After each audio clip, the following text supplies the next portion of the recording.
Have a conversation, try and get them talking to each other and to all of you, and have this an opportunity for us to really dig into some of the hard issues that are relating to drones. So I'm just going to start off by giving a very brief introduction to each of our panelists here. I could go on at great length about their expertise, but that would take up the better part of our 2 hours, so I'm going to keep it very brief. First, we have Professor James Cavallaro, who is a founding director of Stamford Law School's International Human Rights and Conflict Resolution Clinic. And he has dedicated his career to human rights issues in both his scholarly work and his legal practice. He has been a clinical professor of law and executive director of the Harvard Law School Human Rights Program before he joined Stamford Law School's faculty in 2011. He recently conducted a study on the effects of the use of drones on civilians in Pakistan called Living Under Drones. He received his BA from Harvard, which is something we have in common, and his JD from UC Berkeley, where I taught for a year, which is near and dear to my own heart. So welcome. Second, we have Professor Gaborona, who is the International Legal Director of Human Rights First. He advises Human Rights First programs on questions of international law and coordinates international human rights litigation. Before he came to Human Rights First, he was a legal advisor at the legal division of the International Committee of the Red Cross, the ICRC, which many of you may know has been very active on these issues, one of the few organizations that really provides detailed information on international humanitarian law. At the ICRC, he focused on the application of international humanitarian law and human rights law in the context of counterterrorism policies and practices. He's taught international humanitarian law and international criminal law in several academic settings, including the International Institute of Human Rights in Strasbourg and at the University Center for International Humanitarian Law in Geneva, Switzerland, and he's now an adjunct professor at Columbia Law School.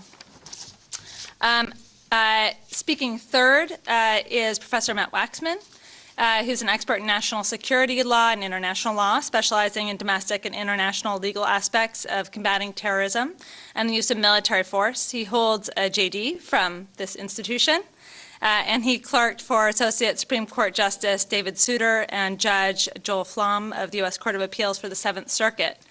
Before joining Columbia faculty, he served in senior positions at the U.S. State Department in the Office of Policy Planning there. He was at the Department of Defense and National Security Council as well. He was a Fulbright Scholar to the UK, where he studied international relations, and he's a member of the Council on Foreign Relations. And last but not least, Bruce Fein, who was the Associate Deputy Attorney General and General Counsel to the Federal Communications Commission under President Ronald Reagan. He served as Research Director for Republicans on the Joint Congressional Committee on Covert Arms Sales to Iran and on the American Bar Association's Committee on Presidential Signing Statements. He has been a visiting fellow for constitutional studies at the Heritage Foundation and an adjunct scholar at the American Enterprise Institute.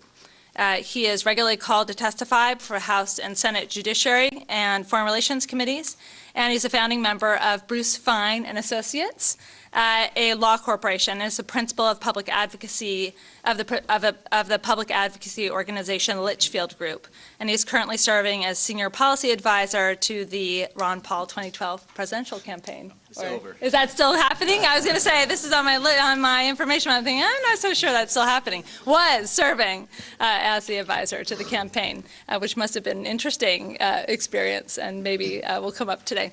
So we're so happy to have these experts with us here today. As I said, they're going to speak briefly to get us started, and then we hope to open it up to robust conversation both up here and with all of you. So please get your questions ready, because we're going to turn it over to you as soon as we can. All right, thank you.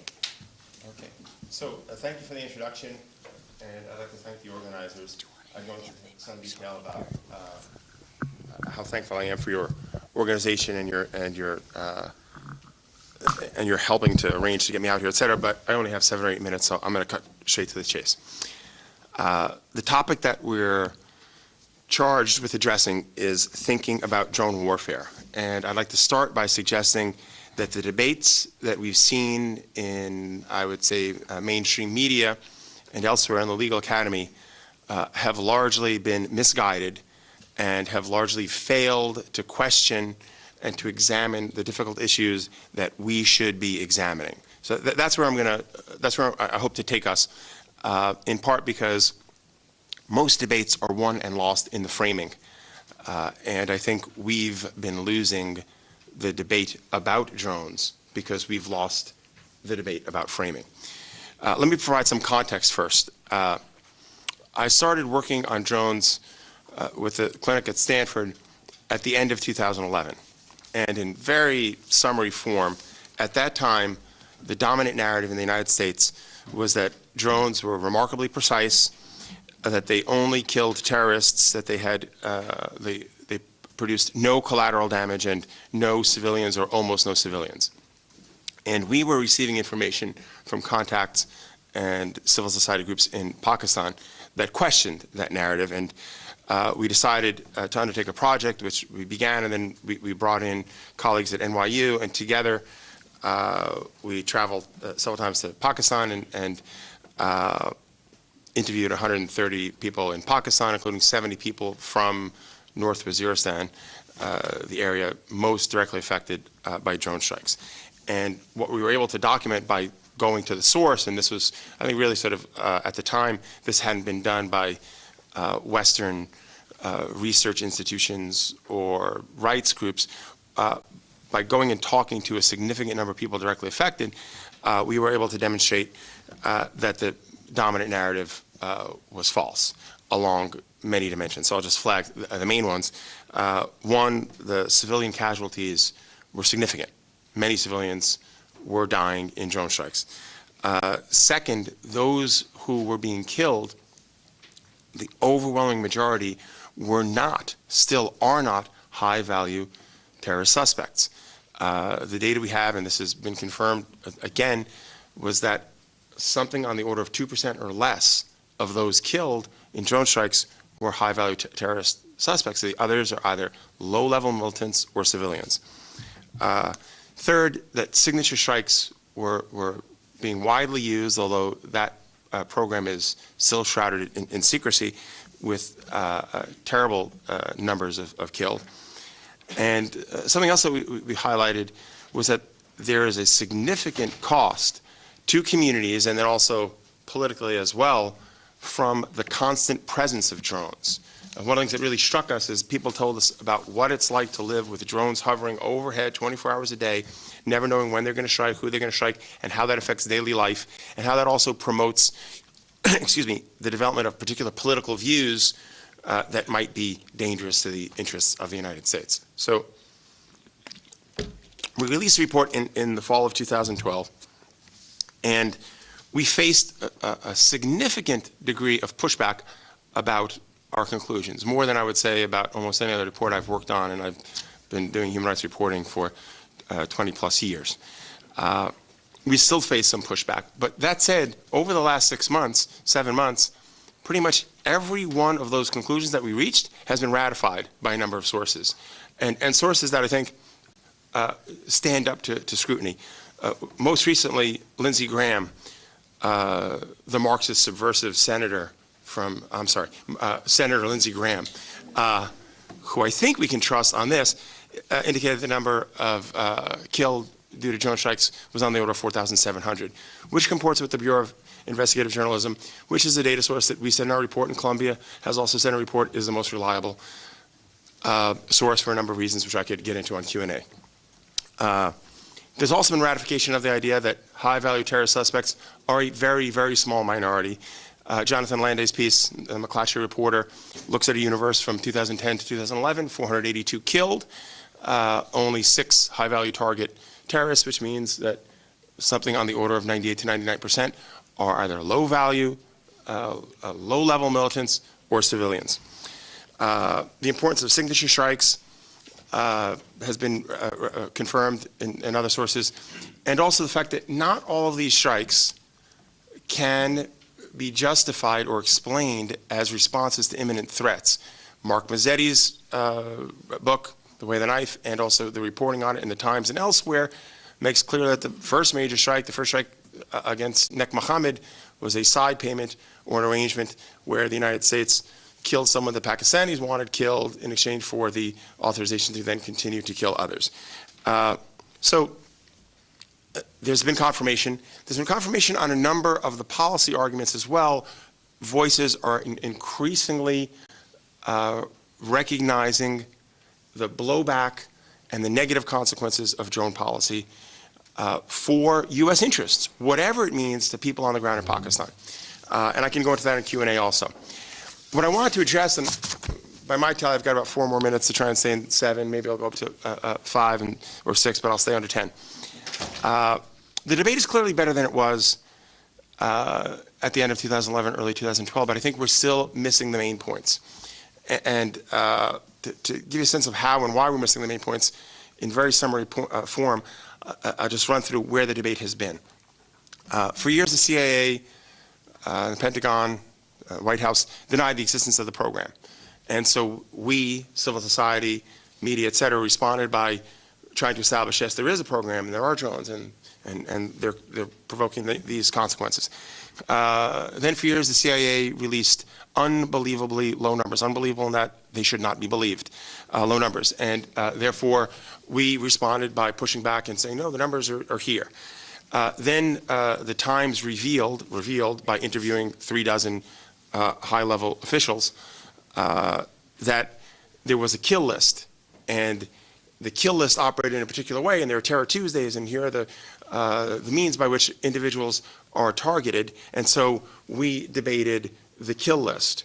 Then there's a white paper which is about the killing, whether and under what circumstances the U.S. could target and kill a U.S. citizen who is a high-value terrorist suspect plotting dangerous imminent threats. So we debated that issue. And Rand Paul, since we, stood up on the floor of the Senate and for 12 hours or 13 hours demanded a response about whether a U.S. national could be killed, sort of taking the white paper and running with that. And throughout one of the demands of civil society, one of the issues that has come up and has been questioned by the media is transparency, and that has led us to a debate which now is taking us to, should drone strikes be controlled by the CIA or by the Pentagon? And in all of those debates, as important as many of those issues are, the rights of U.S. citizens not to be killed, important. I've got a U.S. passport. I don't want to be targeted by a drone strike. Important, and we should debate it, and it says a lot about us as a polity and as a people and about what the Constitution means, et cetera. But we continue to miss the main issues. Here's why. 1, high-value terrorists, and I've said this already, less than 2%, which means that probably, although we can't know this for certain, the vast majority of strikes are signature strikes. We have no idea what the criteria are for signature strikes. We should be very worried about signature strikes because we haven't addressed their legality. What we've done, in effect, I think, is allowed ourselves to be distracted by an argument about a minuscule portion of what's being done as though that we're a proxy for the entire program. And I would say it's akin to the debate in torture about the ticking time bomb. The high-value terrorist somewhere in the mountains of North Waziristan who may conceivably be directing a nuclear warhead at Washington. That imaginary case, imaginary, I'll underscore that 14 times, imaginary case has been driving a debate. That's not what's happening. What's happening is that folks who look like they might be militants on a video screen are being killed in large numbers. And it's similar to the torture debate where ticking time bomb, let's address that. Anyone who knows anything about torture or has worked in societies or researched or documented places, say Guantanamo or other detention centers where torture occurs, know that that is an infinitesimally small percentage that may well be 0. But when it drives the debate, it warps the debate. So we have to move away from that debate. Second, I think transparency is important, but I think we've spent too much time on transparency. I'll just put as a footnote, none of the people that I spoke with in Pakistan who'd lost fathers, who'd lost other relatives, who had been maimed themselves, none of them asked me as an ambassador, so to speak, of the United States, can you please struggle and fight to make sure that the norms explaining why and justifying why drones are being fired down on our communities are occurring? We really want to know the legal standards. Didn't hear that once. okay? So transparency is important, but what we want to have is legality. And then I think we want to be ahead of the curve. We should be thinking about accountability, an accountability for the strikes that have occurred. We're not very good at accountability in this country, but I think we need to have a debate about accountability. And then we also need to, in thinking about drones, we need to think about what should the law look like. One of the issues that occurs in international law, unfortunately, when the United States is involved, is that the United States takes actions and produces legal memoranda and arguments that move international law in directions that are consistent with U.S. policy or convenient for U.S. policymakers. That's what the United States does. By the way, I think it's what other countries do. I'm not ascribing a particular evil motive to the United States. I think Burkina Faso would probably do this too if it had the wherewithal then to take actions consistent with that. The United States has the wherewithal. It's the lone global superpower. So international law tends to be a moving target. And we tend to be behind the curve by engaging with State Department and their proxies on what the law is. We should get ahead of the curve on what the law should be. And let me just end with an analogy. And I'll do this because I think I have about 30 seconds. I'm going to get another sheet of paper, but I will stay within my 30 seconds, I promise. And that is, some people will say, oh, you know, the cat's out of the bag with drones. The United States has been using them. They've killed many people with drones. They have a drone policy. So we can't change this. We can't legislate either nationally, domestically, or internationally.